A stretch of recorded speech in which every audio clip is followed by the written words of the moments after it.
terroir. I'm Simon Jacob, your host for this episode from Jerusalem. Before we get started, I ask that wherever you are, please take a moment and pray for the safety of our soldiers and the safe return of all of our hostages. Recording this during the week of Tisha B'Av, I'm really challenged as to how to possibly get across to our global listening audience the experience of being here in Israel at precisely this moment in time. Here we are standing on the edge of the saddest day of the Jewish year. Threats of attack are being broadcast hourly by our terrorist neighbors. Though many people walk around the streets trying to act normal, there isn't anyone not overwhelmed by the situation. So how do I record a wine podcast? But we're also entering harvest time. So how do I not? There are so many elements pushing us in so many different directions. I'm scared. It's Tisha B'Av. I'm scared. It's time to work the harvest. I'm scared. It's time to fight. My kids need me. The following episode starts with an abridged replay of the Tisha B'Av Drasha by Charlie Harary from last year. He kindly granted me permission to include it here. Near the end, Charlie talks about being a Jewish lion.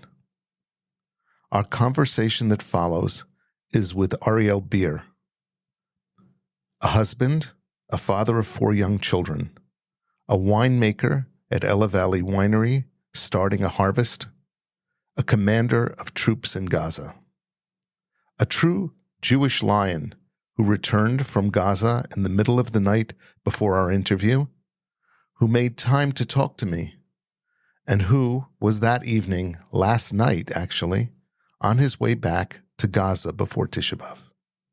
All of us think we have challenges, but in listening in on Ariel, we realize how trivial our challenges really are. I've tried to release this podcast so that you can listen either before the fast or during it, but I believe its message and example are relevant each and every day. If you're in your car, please focus on the road ahead. If you're home, please listen in on this powerful, uplifting message for Tisha B'Av, 5784, August 12th, 2024.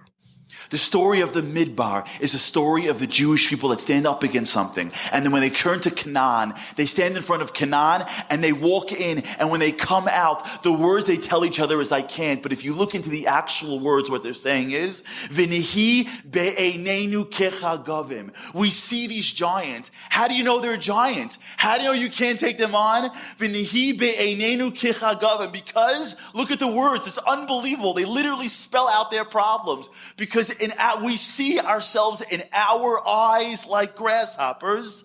V'chein hayu b'eineihem. So since we feel inadequate, we must be inadequate. And God looks at them and goes, who told you you're inadequate? Who told you you can't? Because you feel like you can't? Because you see something bigger than you? I'm not going to punish you, God says. I'm going to teach you a lesson. That attitude is the core of your own destruction. B'chiyas chinam isn't God punishing us. It's God showing us why we're punishing ourselves.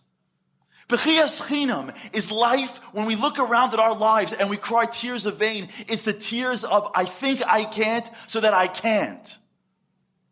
Because the whole essence of challenge is from the Hebrew word nisayon. And nisayon comes from the word nes. Nes means a banner. V'sa nes.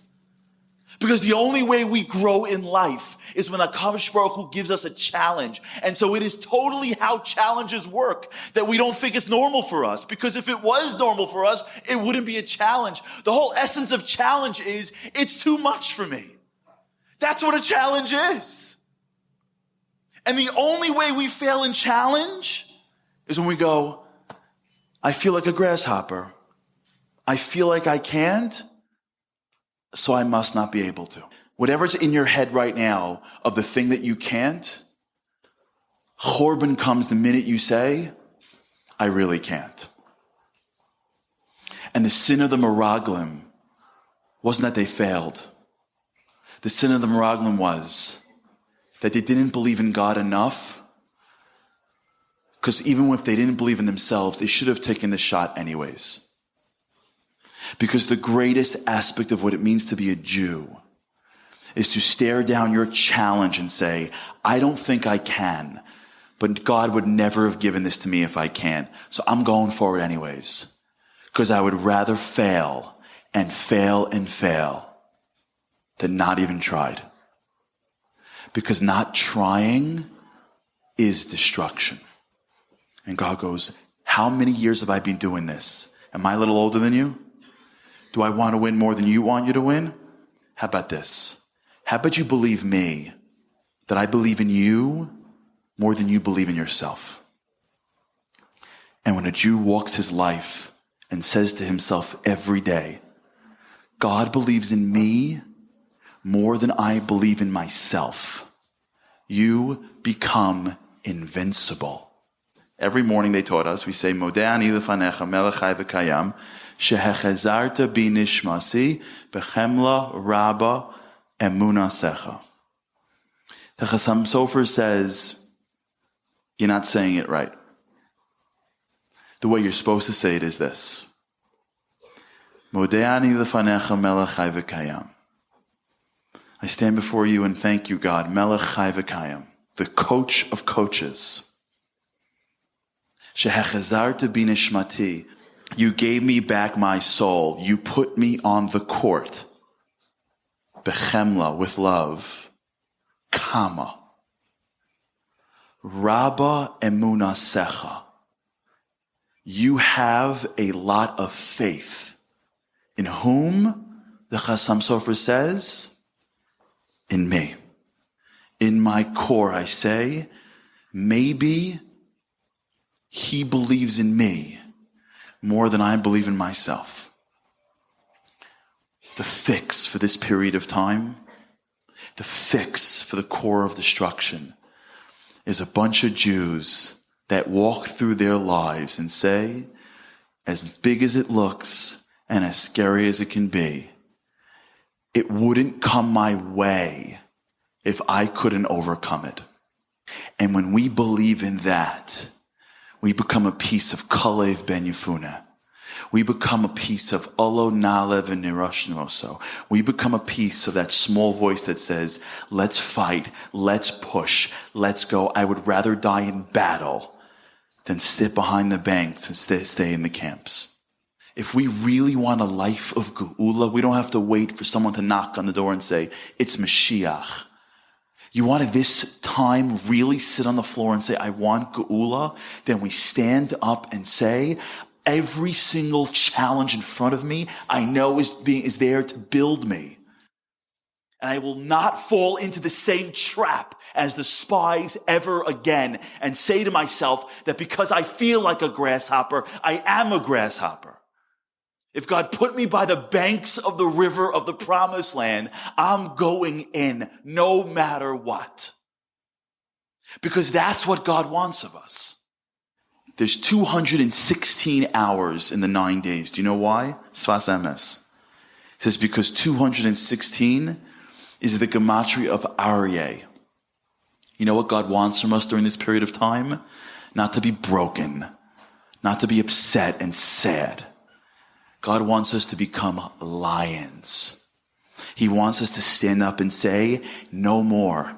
I know what they did. It's not happening anymore with me, God. I don't care. I will not fall into that same trap. If we rise like lions, Hashem will bring us into the lands that we're meant to be. It is my bracha to all of us that we, in our core, believe that even if I don't believe in myself, the master of the universe believes in me. Rabba Munasecha.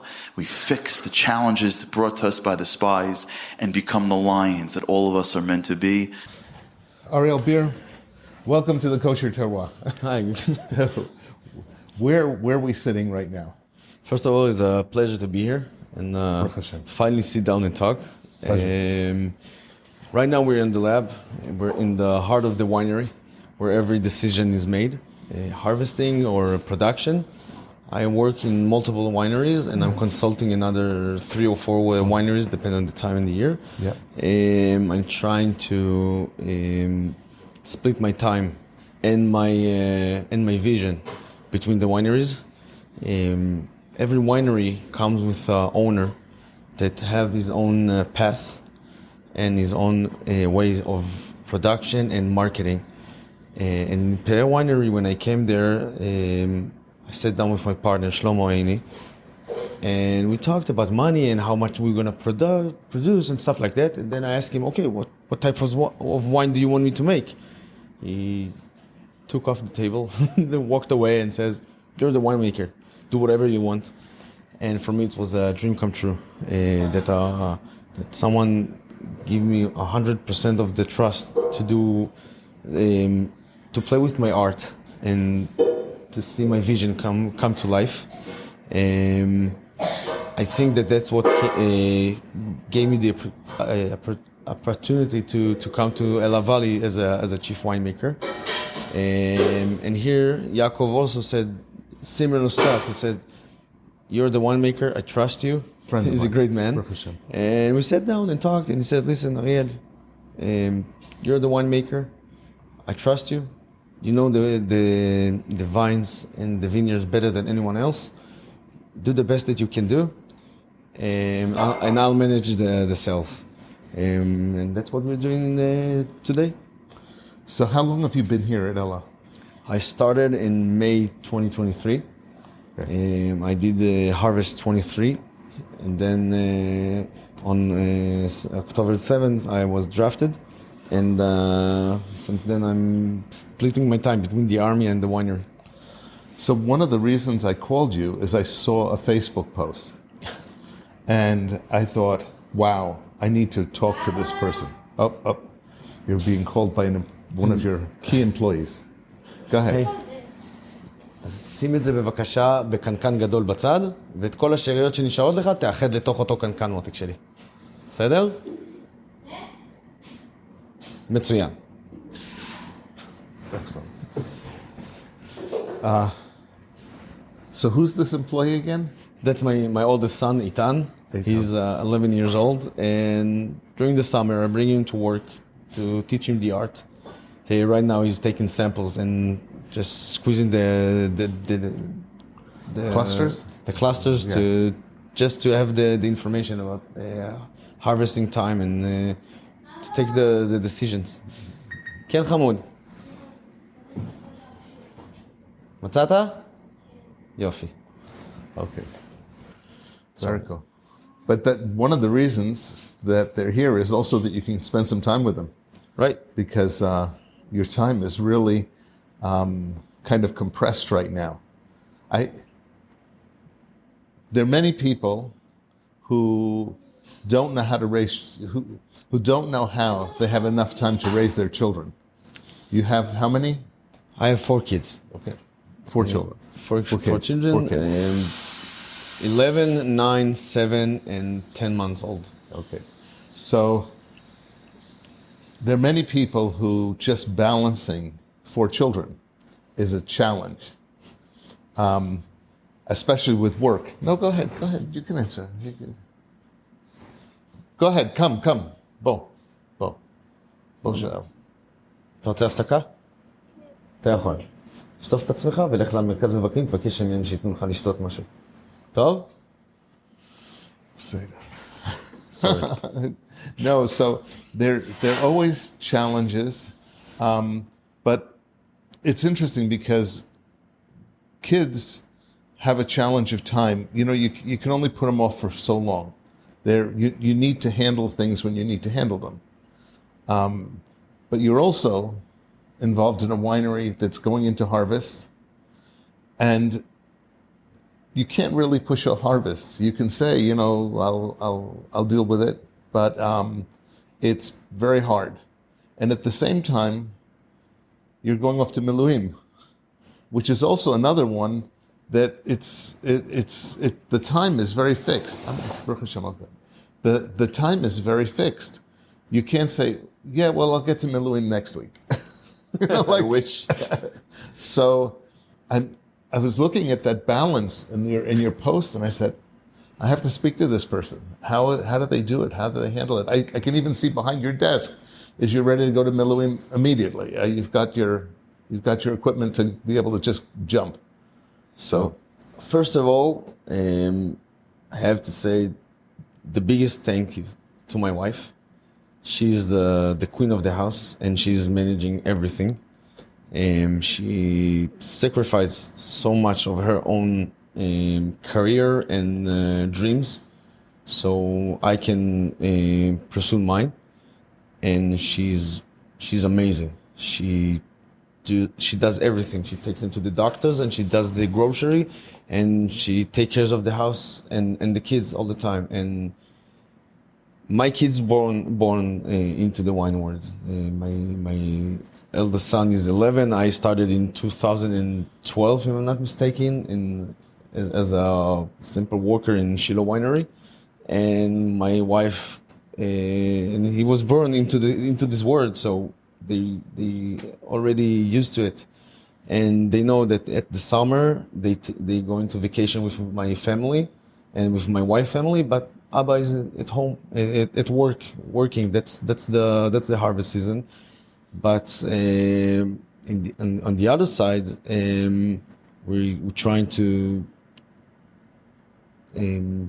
spend the most time that we can doing stuff that we love, like traveling together. We bought an SUV 14 years ago, and until that summer, at least until the start of the beginning of the war, we were traveling every weekend.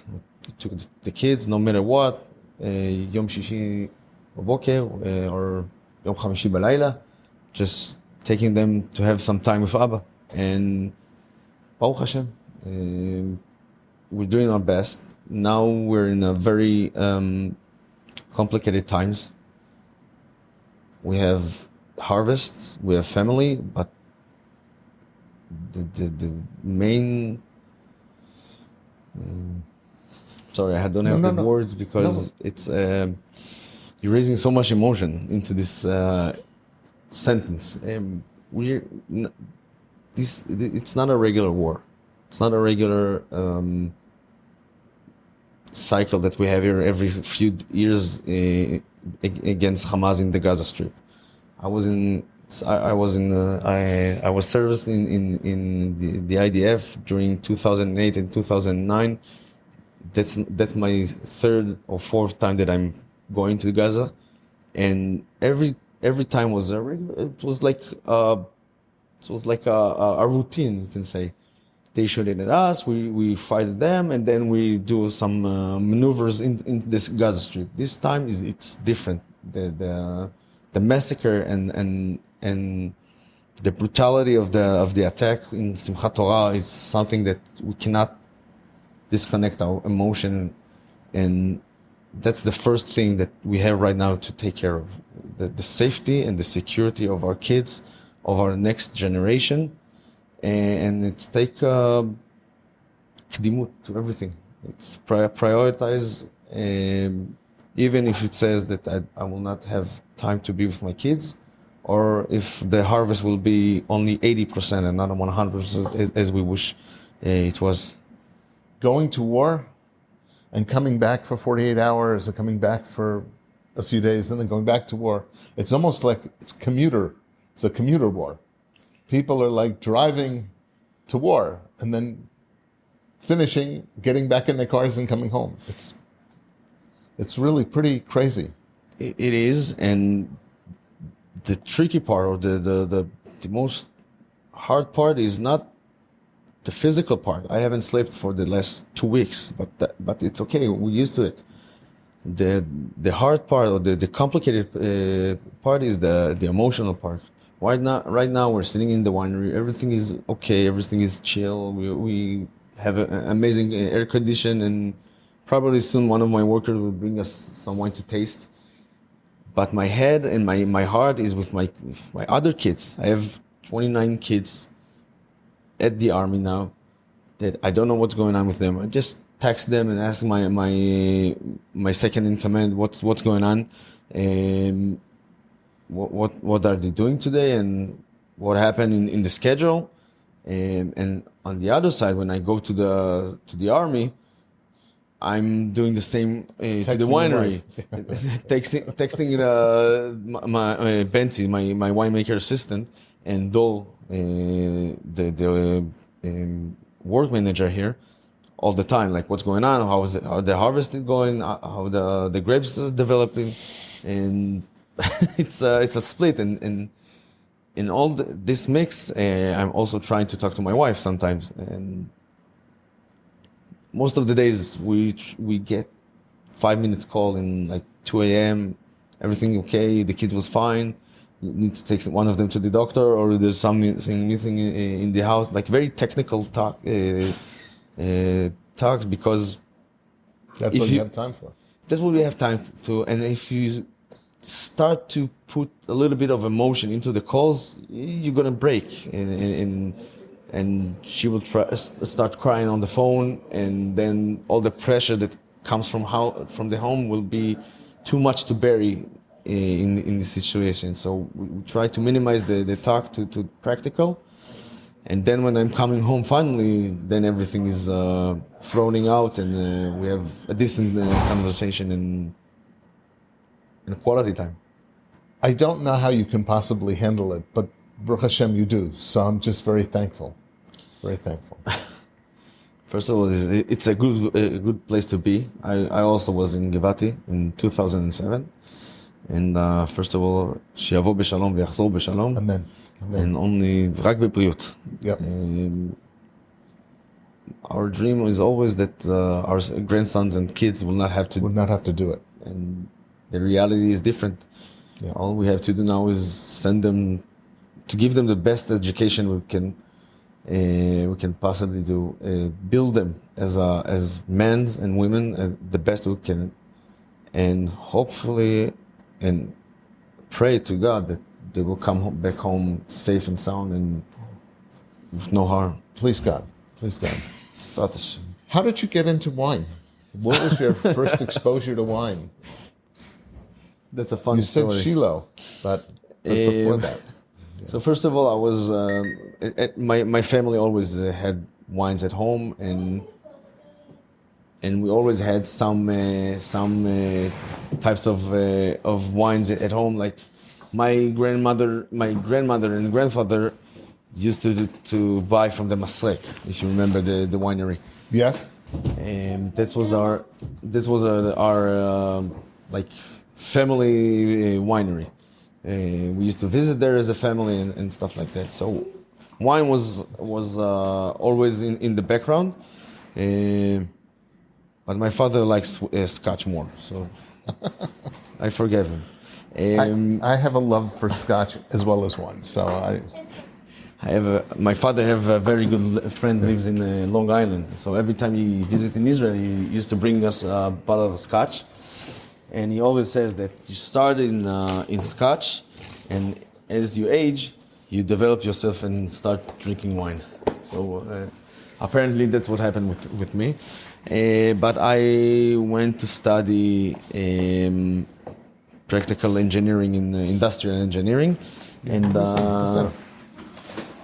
when my wife was pregnant, I used to be partner in pergolot and decks, like woodwork. Okay. I used to work in wood and plywood and some construction, and then I was accepted to the Yamam. And as a good husband, I went to my wife, the real manager of the house, and I asked her, "Honey, what do you say? Do you want me to keep working with the wood and plywood, or do you want me to go to the Yamam?" And she said, "Listen, we already spent 2 years of you working in the construction site, and you're not at home, and you spent 2 years of studying. I don't want you to waste it, and I haven't married an army guy, and I have no intention to marry an army guy. So you're not going to the Yamam, and you're not keeping the shiputzim and stuff." I said, "What do you want me to do? I have to provide for the house." She said, find a job. And then Gvaot Winery. Gvaot Winery, Yeah. it was in 2011. In 11, yeah. Gvaot Winery, searched for a work manager there. Said to myself, listen, I'm a practical engineer. That's the line of work that I want to do. I'll go there. I believe I will work in the wine or whatever it is for 2 years. I'll have the resume that I מנהל ייצור, like production manager. Yeah. And then I'll go to find a real job, like in Elbit or whatever, like in every big and high-tech company. I went to there. I fell in love in the work. So I moved to Shida Winery because they were looking for a longer time worker. And I spent 2 or 3 years in Shida Winery. I have to ask Amichai to remember. It was great. I love him. I love both of those wineries. There's some of my favorite. They are amazing guys. It's amazing. It's like every time people ask me, "How did you learn winemaking?" Because I haven't went to the university. Are you autodidact? I said, no. My teachers are autodidacts. I had amazing teachers that had the patience with my questions. I always like. Amichai was coming to the winery, you know him. He's starting his day in 4 a.m., finish his day in 2 a.m., get an hour or two of sleep, and then go to the vines. So every time he came to the winery, I asked him, why are you doing that, and why are you doing this, and why, and why, and why, and why. And he had the patience to actually teach me. And after 3 years, I went to Tulip Winery. I worked there for a year. Fortunately, my wife had Ariel Bier, a very dangerous pregnancy. Yeah.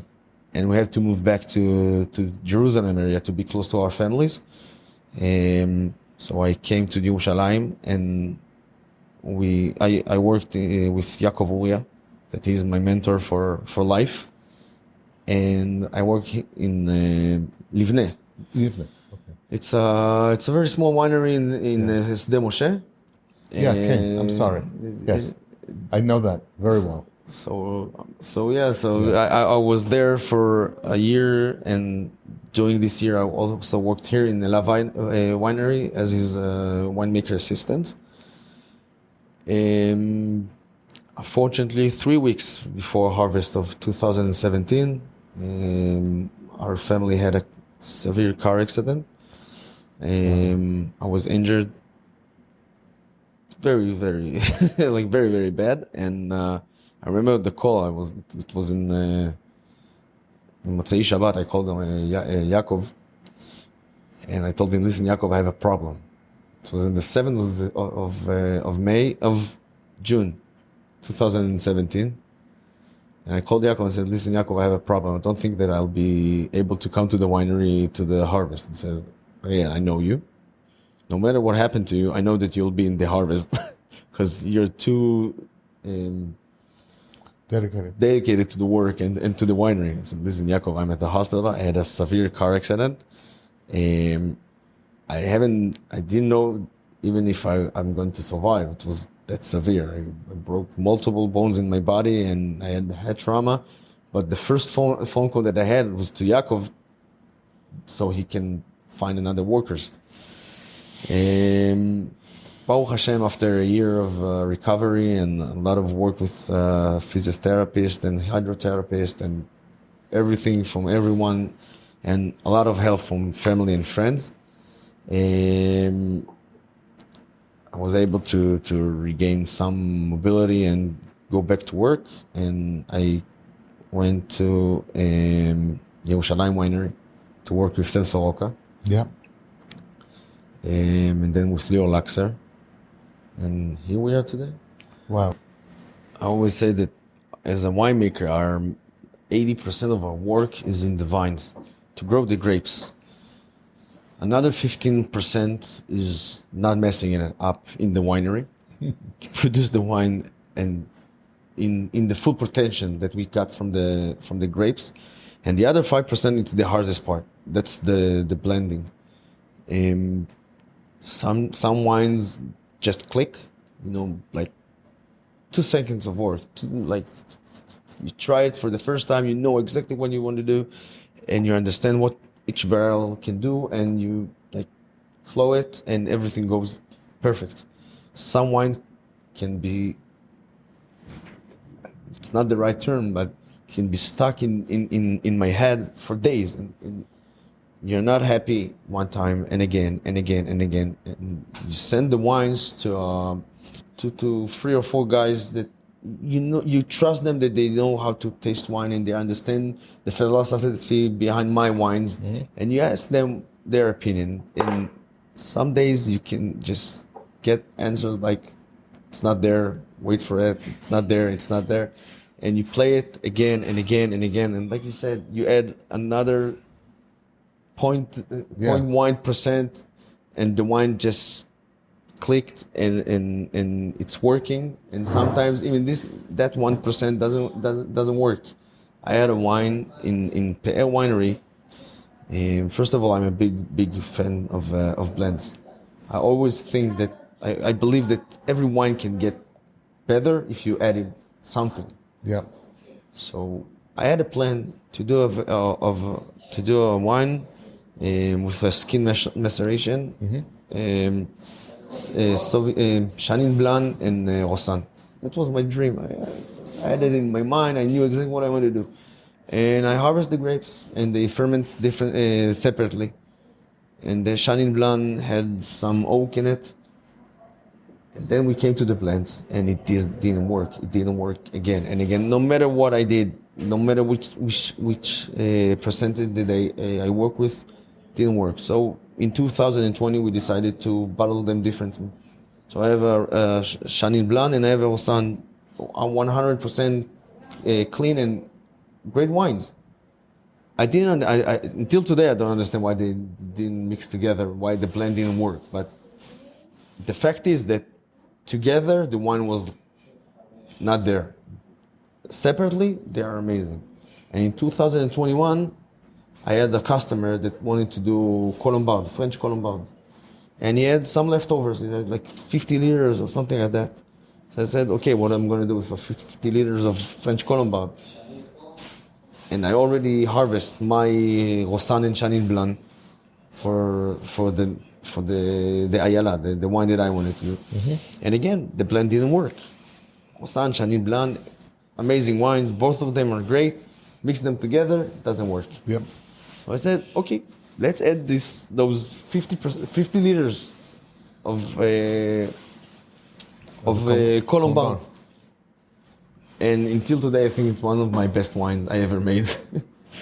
and you think to yourself, I spent so many hours trying to think about the wine, to see what will fix and what will do, what happened, and then by accident, by coincidence, Kadosh Baruch Hu gave me those 50 liters that changed everything, and the results are incredible.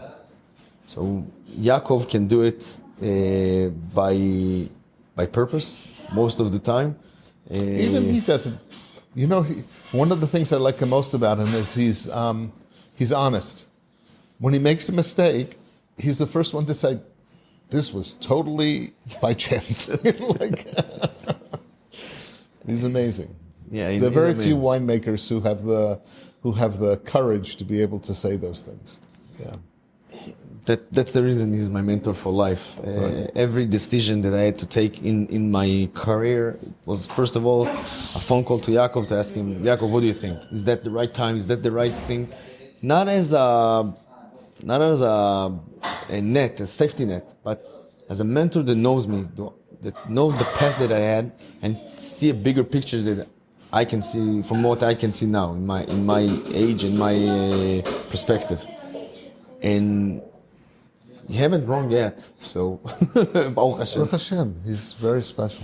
Yeah, he's very special. Very special. Are there any stories that you have that are like that really express the complexities of what you do now? I mean, like that you were in the midst of one thing and then you had to do something else, and then you had to do something else, or that's your life.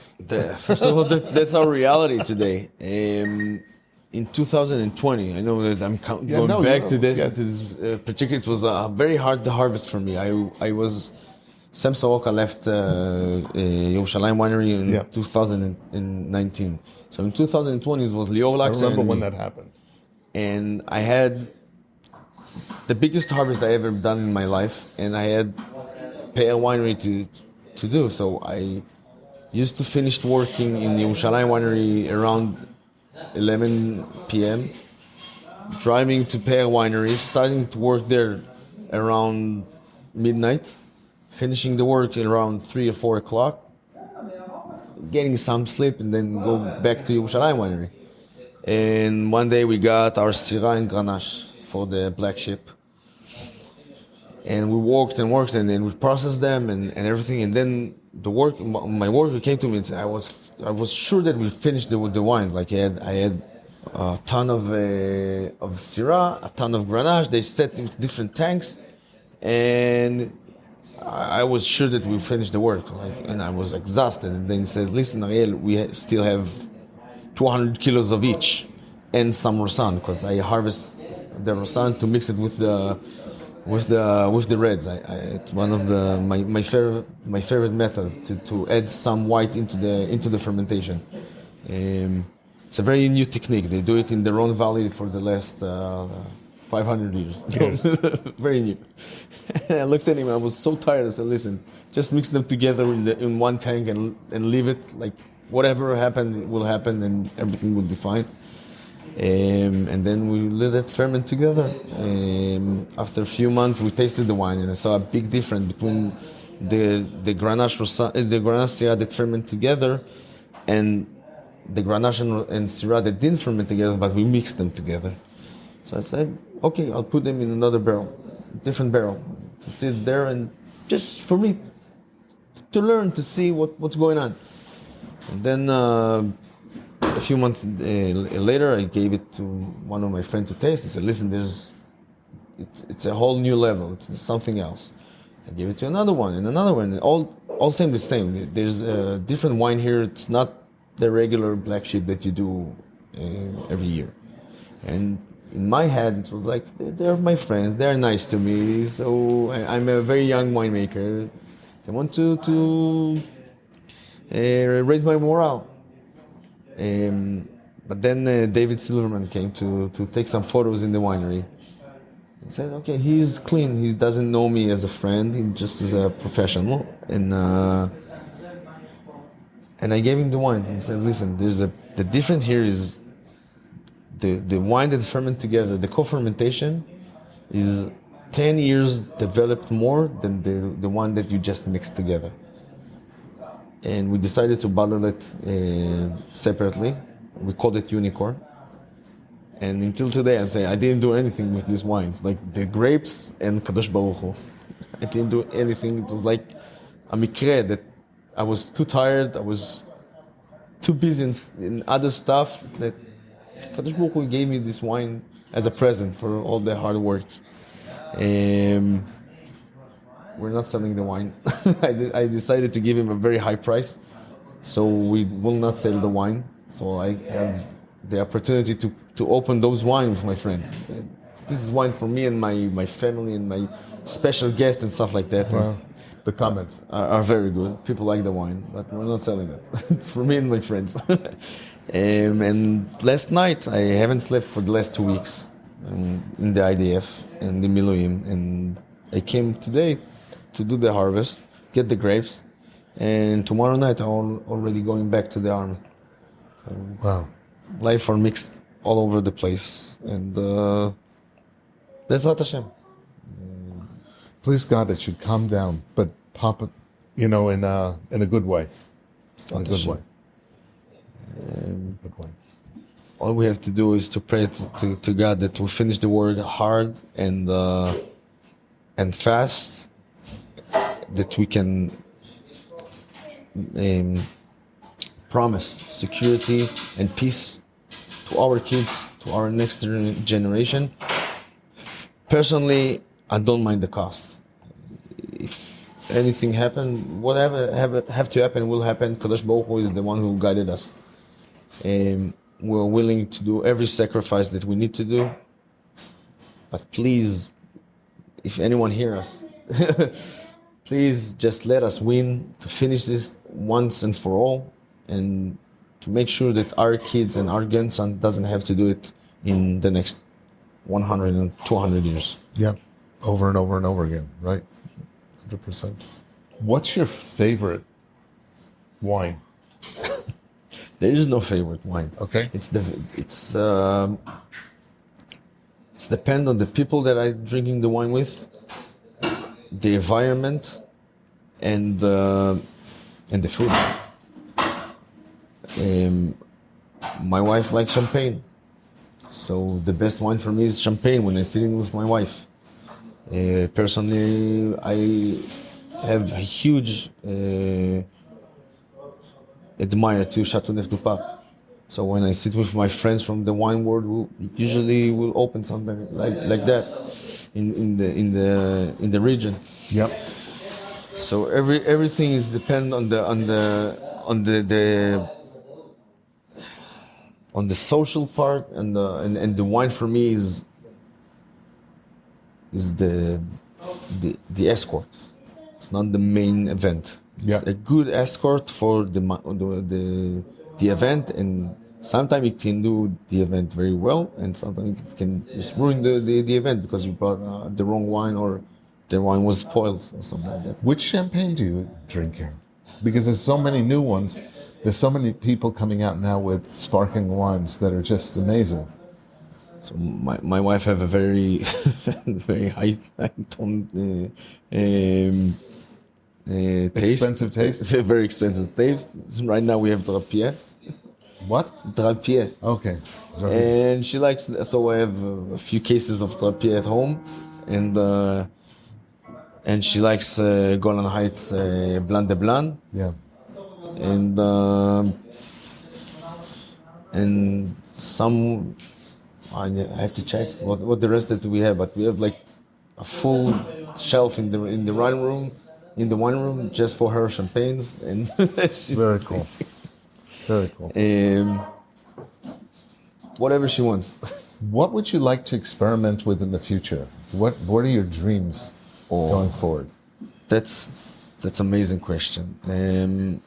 First of all, my dream is to find the ultimate Israeli wine.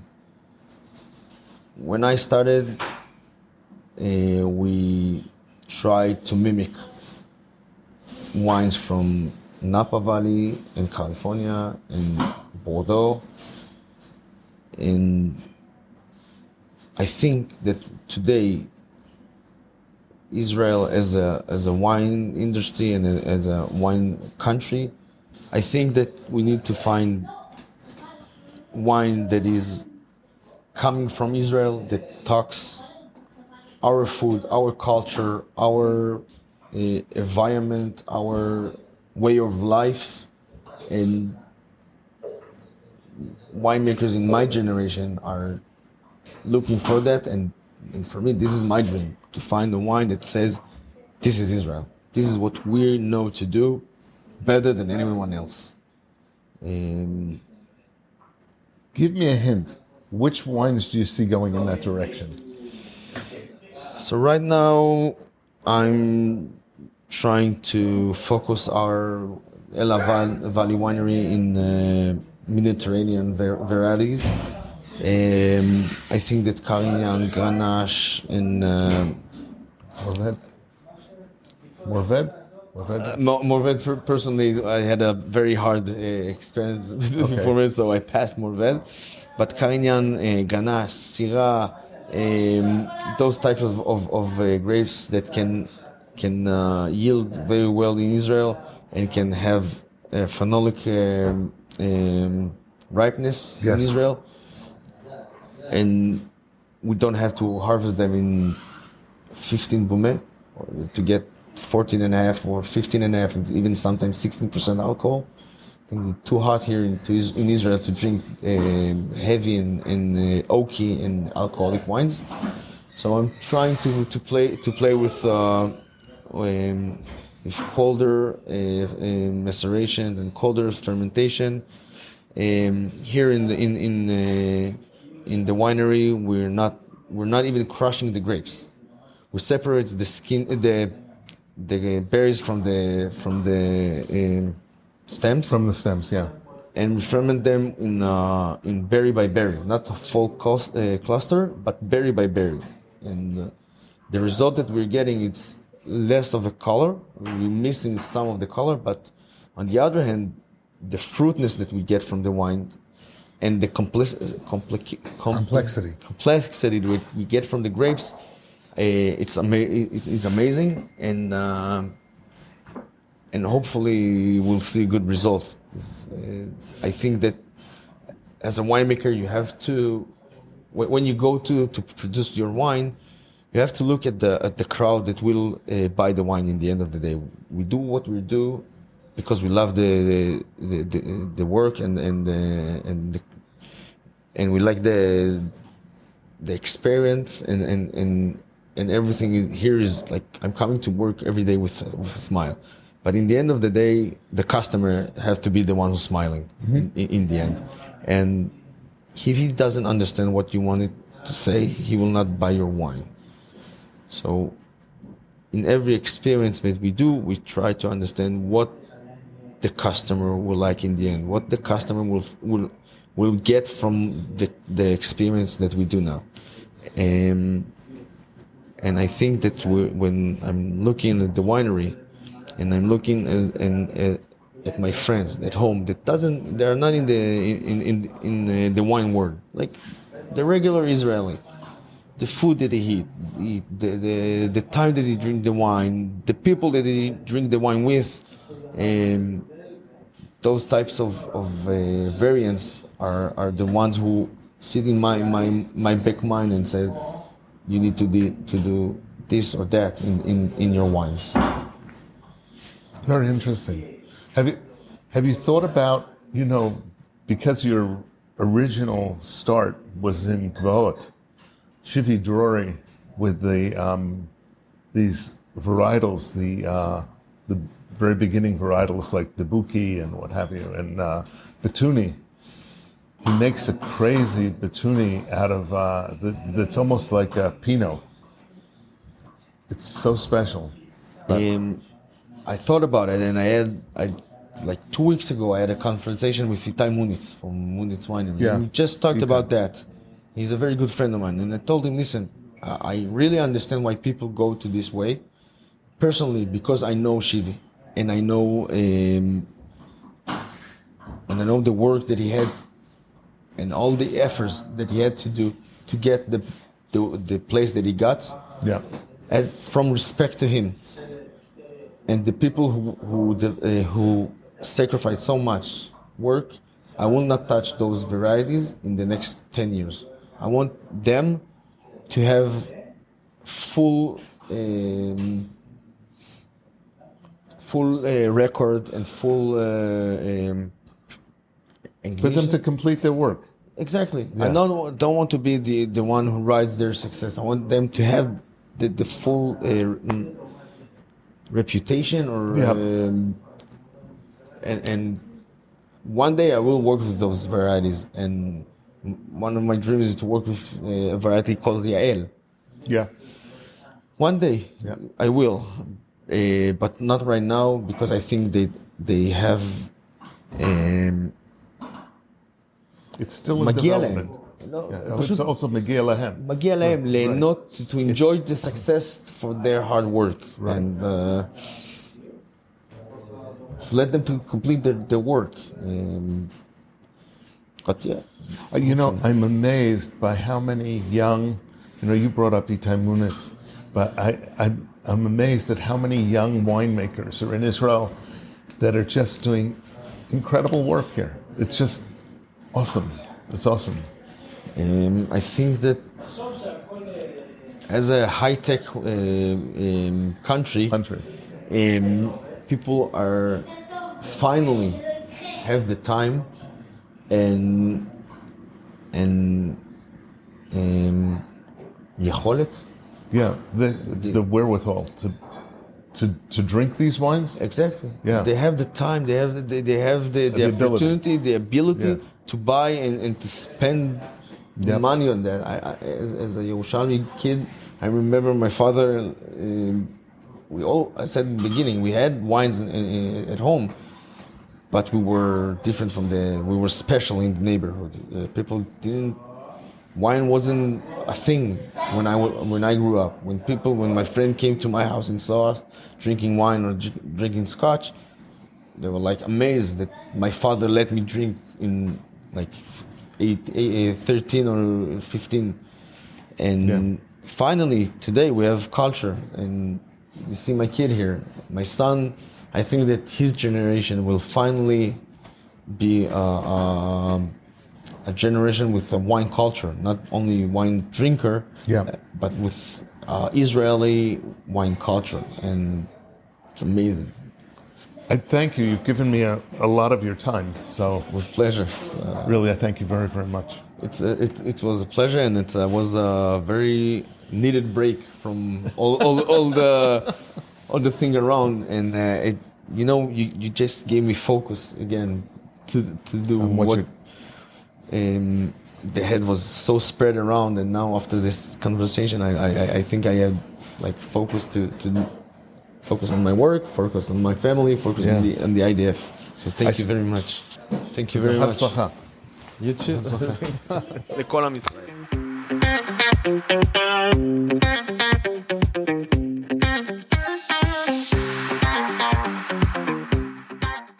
This is Simon Jacob again, your host of today's episode of the Kosher Terroir.